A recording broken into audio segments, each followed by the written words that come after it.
That there's always been something. And- Well, wouldn't it be crazy if there wasn't something at one point in time? Yeah. That seems even crazier. Then there Right. always has been something. Because if it's just something, if it's just the nature of everything, there is always something, right? Right. It couldn't be nothing and then all of a sudden everything. That Right, seems because what started that? What kicked that off? Exactly. What snapped its fingers? Like that's McKenna's great line. Terrence McKenna had a great line Mm-hmm. about the difference between science and religion is that science only asks you for one miracle. I want you to believe in one miracle, the Big Bang. Yeah. That's a good one. It's a great line. Yeah. It's because it really is true. And Yes. it's funny because people would be incredulous about the resurrection of Jesus Christ, Mm-hmm. but yet they're convinced that the entire universe was smaller than the head of a pin, and for Right. no reason that anybody's adequately explained to me that Yeah. makes sense. Yeah. No. Instantaneously became Yes. everything. Yeah. Okay. I can't buy that. I'm sticking with Jesus on Yeah. that one. Like, Yeah. Jesus makes more sense. Joe Rogan baru saja membuat episode yang luar biasa, di mana Joe mengejek para ateis dan sikap merendahkan mereka terhadap orang-orang beragama. Dia bilang selalu ada sesuatu. Bukankah akan lebih gila kalau pernah tidak ada apa-apa sama sekali? Itu terdengar lebih gila daripada selalu ada sesuatu. Karena kalau dari dulu memang ada sesuatu, ya wajar. Tapi kalau dulu nggak ada apa-apa lalu tiba-tiba jadi semuanya. Karena apa yang memulai itu semua, apa yang memicu awalnya, siapa yang menjentikkan jari. Nah, disinilah kalimat brilian Terence McKenna muncul. Dia bilang, perbedaan antara sains dan agama adalah, sains cuma meminta kamu percaya satu mukjizat. Cuma satu Big Bang. Itu kalimat yang bagus. Dan memang benar. Lucunya, orang bisa sangat meragukan kebangkitan Yesus Kristus, tapi mereka yakin seluruh alam semesta dulunya lebih kecil dari ujung jarum, dan entah kenapa, tanpa alasan yang pernah dijelaskan dengan memadai, tiba-tiba jadi semuanya. Aku nggak bisa menerima itu. Aku tetap berpegang pada Yesus. Yesus lebih masuk akal. Aku suka banget dengan pemikiran ini. Dan Joe Rogan sangat jago dalam hal ini. Dia punya sedikit trik ala Norm Macdonald, cara bicara yang sangat membumi, mudah dipahami, kelihatan kayak orang biasa, tapi dia sebenarnya menyampaikan ide-ide yang cukup kompleks. Dia bilang, iya, sains cuma minta kamu percaya satu mukjizat, tapi itu tetap mukjizat. Gimana kamu bisa jelaskan bahwa semuanya datang dari ketiadaan, atau datang dari satu titik kecil yang nyaris nggak ada? Aku nggak tahu, bro. Aku tak pilih Yesus. Kalimat itu luar biasa. Siapa sebenarnya Joe Rogan? Nama lengkapnya Joseph James Rogan. Lahir pada 11 Agustus 1967 di Newark, New Jersey, Amerika Serikat. Kariernya nggak bisa dibilang biasa-biasa saja. Dimulai dari dunia stand-up comedy, dia dikenal sebagai komedian dengan humor yang tajam, kadang nyeleneh, tapi jujur. Tapi Rogan bukan cuma pelawak. Ia juga seorang komentator olahraga tarung bebas di UFC, Ultimate Fighting Championship. Gaya bicaranya lugas, tegas, dan paham betul apa yang ia bicarakan. Wajar karena dia sendiri pernah menekuni bela diri, mulai dari taekwondo hingga jiu-jitsu. Namun yang benar-benar membuat nama Joe Rogan mendunia adalah podcastnya, The Joe Rogan Experience. Sebuah acara podcast yang awalnya sederhana, tapi kini jadi salah satu yang paling populer di dunia. Miliaran views, ratusan tamu, dari ilmuwan, selebriti, petarung, filsuf, bahkan orang-orang yang dilarang di tempat lain. Semua datang ke ruang studio Joe yang sederhana, tapi jujur. Apa yang membuat orang betah dengar berjam-jam? Mungkin karena Joe Rogan punya kemampuan langka. Dia bertanya seperti orang awam, tapi menggali seperti wartawan. Dia bisa bicara dengan Elon Musk, tapi juga bisa ngobrol santai tentang makna hidup, teori konspirasi, kesehatan, dan kadang tentang Tuhan. Apakah Joe Rogan baru saja menyatakan diri sebagai seorang Kristen? Dalam beberapa tahun terakhir, perjalanan Joe Rogan terhadap pandangan mengenai kekristenan dan Yesus tampak mengalami perubahan signifikan. Dahulu, ia dikenal cukup sinis terhadap Alkitab dan bahkan menyebutnya bodoh. Namun kini, ia terlihat semakin terbuka, bahkan menunjukkan ketertarikan yang besar pada Yesus Kristus. Dalam berbagai episode podcastnya, nama Yesus sering disebut, bahkan bisa dibilang hampir di setiap episode dalam 2 tahun terakhir. Ia pernah memutar sebuah lagu rohani dari tahun 1970 yang berjudul Why Don't You Look to Jesus? Dan mengatakan bahwa lagu tersebut mengena dan liriknya bagus. Joe Rogan juga banyak berdiskusi tentang Tuhan bersama berbagai tamu ternama seperti Jordan Peterson, Aaron Rodgers, dan Matthew McConaughey. Bahkan ilmuwan dan fisikawan seperti Michio Kaku dan Stephen C. Meyer pun pernah membahas eksistensi Tuhan dan Yesus dalam podcastnya. Dalam sebuah episode dengan Cody Tucker, episode 2317, Joe Rogan membahas pertanyaan eksistensial seperti siapa yang menciptakan alam semesta? Apakah alam semesta itu Tuhan? Dan jika ada Tuhan, siapa yang menciptakan Tuhan? Pertanyaan siapa yang menciptakan Tuhan seringkali dilontarkan oleh para skeptis, namun dijawab secara filosofis dan logis oleh komunitas Kristen dengan argumen bahwa jika segalanya butuh penyebab, maka tidak ada yang bisa benar-benar dimulai. Jika ada rantai sebab akibat yang tak berujung, maka keberadaan manusia pun tidak mungkin terjadi karena tidak ada permulaan. Dalam hal ini, Tuhan dalam kekristenan diyakini berada di luar ruang dan waktu, sehingga tidak membutuhkan sebab atau pencipta. Ia adalah asal mula dari segala sesuatu, satu-satunya pribadi yang keberadaannya tidak tergantung pada apapun. Dalam diskusi yang lebih dalam, Rogan mengangkat argumen bahwa mungkin kita memproyeksikan batas biologis kita lahir dan mati kepada alam semesta. Namun jika kita berpikir bahwa tidak ada sesuatu pun pernah ada, itu justru terasa lebih tidak masuk akal dibanding gagasan bahwa selalu ada sesuatu. Ia mengutip Terence McKenna yang berkata, perbedaan antara sains dan agama adalah bahwa sains hanya meminta satu mukjizat darimu, yaitu ledakan besar. Dari sanalah semuanya dimulai menurut sains dan selebihnya bisa dijelaskan. Namun seorang teman Rogan, yaitu Glenn Scrivener, dalam wawancaranya di saluran YouTube John Anderson, mengatakan bahwa untuk bisa menjadi ateis sejati secara ilmiah, seseorang harus mempercayai 4 mukjizat besar. Segala sesuatu muncul dari ketiadaan. Alam semesta muncul tanpa sebab, tanpa pencipta. 2. Tata tertib berasal dari kekacauan. Alam semesta lahir dari ledakan besar yang sangat teratur, bukan acak. 3. Kehidupan muncul dari benda mati. Dari reaksi kimia, tiba-tiba muncul sel hidup pertama tanpa intervensi apapun.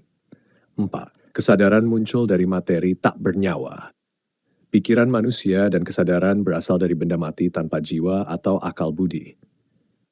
Scrivener lalu membandingkan 4 kepercayaan ateistik tersebut dengan satu keyakinan orang Kristen, yaitu bahwa seorang tukang kayu bernama Yesus bangkit dari kematian 2000 tahun yang lalu. Ia menyatakan bahwa mukjizat Yesus justru lebih masuk akal karena sesuai dengan karakter dan klaim Yesus sendiri, yang mengaku sebagai sang pencipta dan sang hidup. Yesus bahkan tidak hanya bangkit dari kematian, tapi juga pernah membangkitkan orang lain seperti Lazarus, Yohanes pasal 11, anak Yairus, Matius pasal 9, dan anak laki-laki dari seorang janda di Nain, Lukas pasal 7.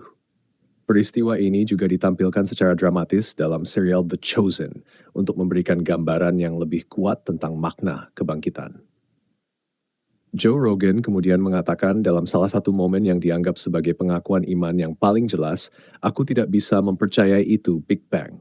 Aku lebih memilih Yesus dalam hal ini. Yesus lebih masuk akal.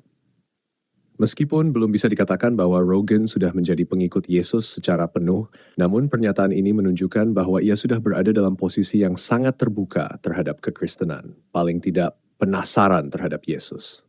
Di Kolose pasal 1 ayat 15 hingga 17, ditegaskan bahwa Yesus adalah gambar dari Allah yang tidak kelihatan, dan bahwa segala sesuatu diciptakan oleh dan untuk Dia.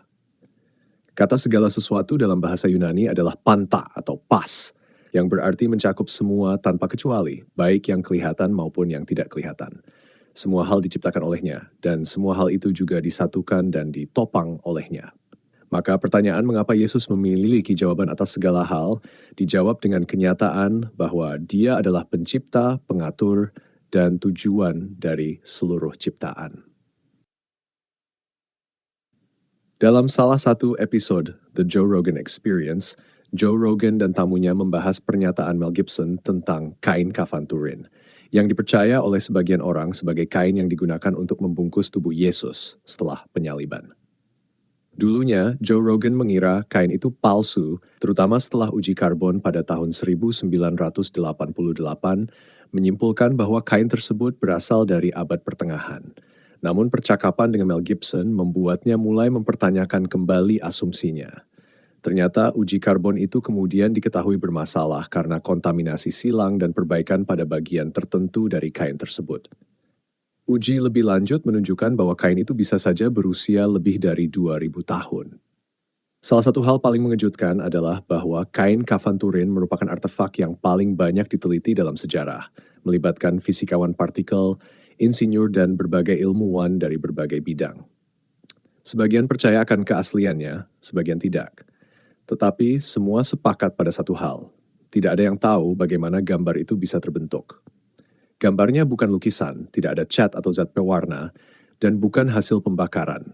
Tidak ada teknologi saat ini, bahkan dengan semua kemajuan yang bisa menjelaskan bagaimana gambar tubuh Yesus muncul di atas kain linen itu. Bahkan muncul dalam bentuk negatif fotografi, padahal fotografi belum ditemukan saat itu. Salah satu penemuan penting adalah ketika pada tahun 1898, seorang fotografer mengambil gambar kain kafan dan melihat hasil negatifnya. Saat itulah muncul gambaran tubuh Yesus secara utuh dari depan dan belakang, menunjukkan posisi kain yang membungkus tubuh dari bawah dan menutupi kepala.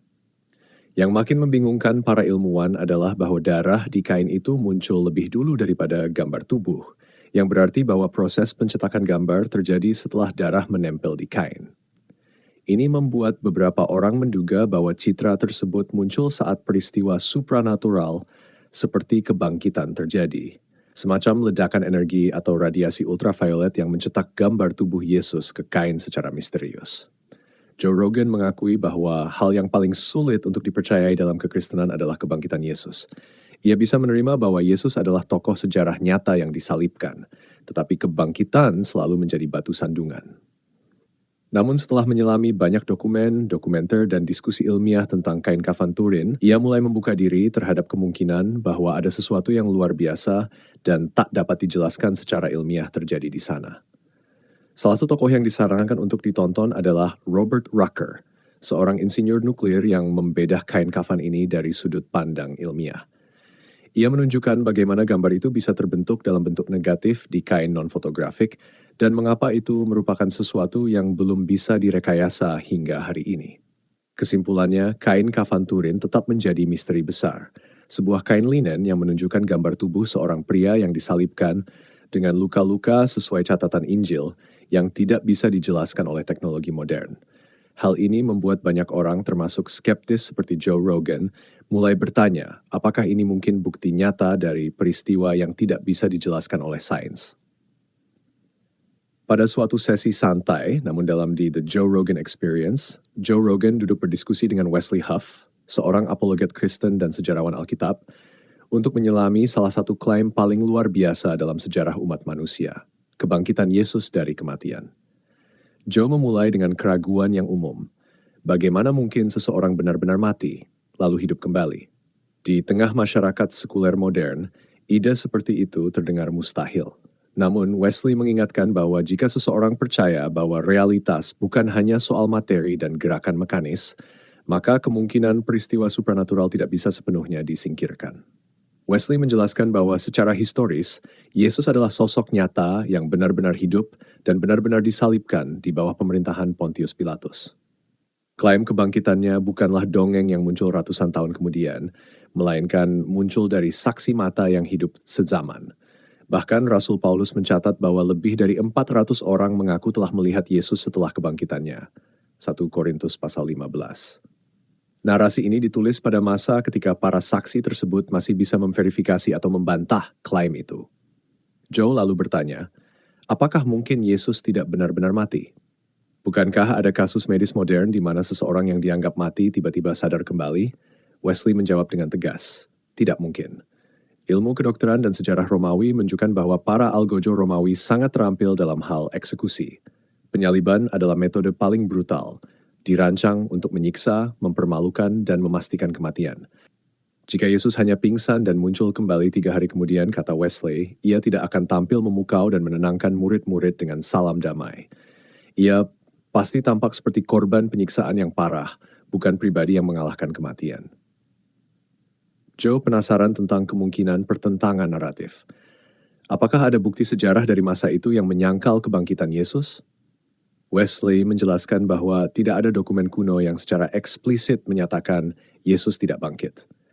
Penolakan terhadap kebangkitan baru muncul jauh kemudian dari kelompok seperti kaum Gnostik yang mengadopsi pandangan filsafat Yunani bahwa tubuh fisik itu jahat. Bagi mereka, Yesus yang ilahi tidak mungkin memiliki tubuh fisik, apalagi disalibkan. Tapi ini bukan sanggahan sejarah, melainkan spekulasi teologis. Wesley juga menyebutkan bahwa Injil-Injil ditulis dalam masa hidup para saksi mata, dan khususnya Lukas menulis dengan gaya historiografi Romawi yang ketat, dengan riset, wawancara saksi mata, dan penyusunan kronologis. Bahkan tulisan awal yang mengejek Yesus, seperti Alexamenos Graphito, yang menggambarkan seorang pria menyembah orang yang disalib dengan kepala keledai, menunjukkan bahwa masyarakat Romawi lebih mengolok-olok ide menyembah Tuhan yang tersalib, bukan kebangkitan itu sendiri.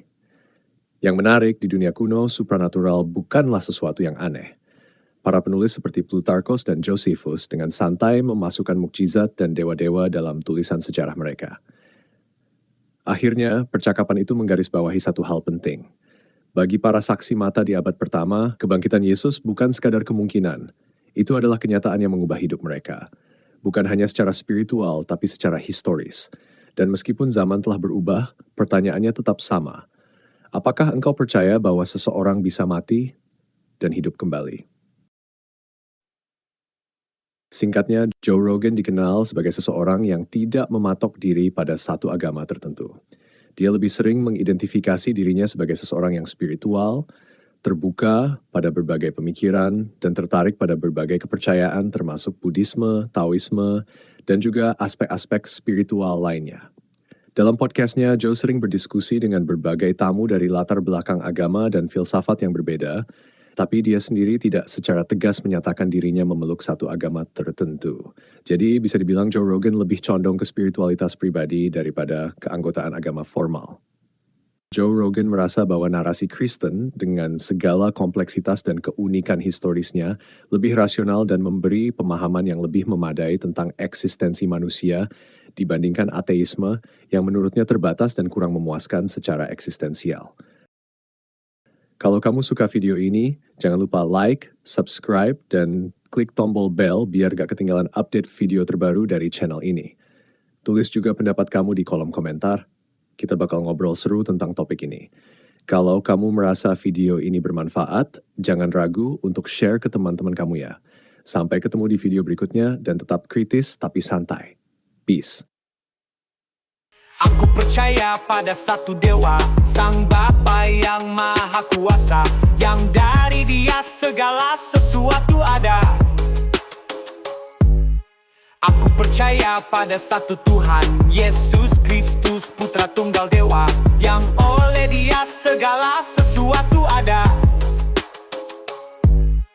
Aku percaya Sang Firman Dewa turun ke dunia dalam rupa manusia demi menyelamatkan kita dari dosa. Dikandung Roh Kudus, dilahirkan Maria, disalibkan, mati dan dikuburkan, bangkit pada hari yang ketiga, naik ke langit, duduk di kanan Bapa, akan datang kembali di akhir zaman, hakimi yang hidup dan yang mati.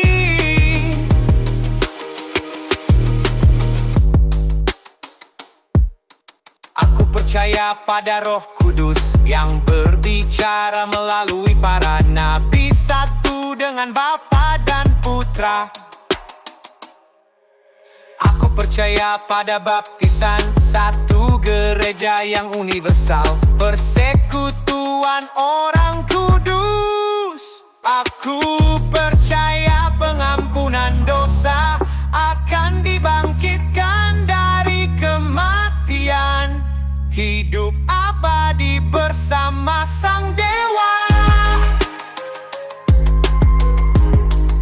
Aku percaya pengampunan dosa akan dibangkitkan dari kematian, hidup abadi bersama Sang Dewa.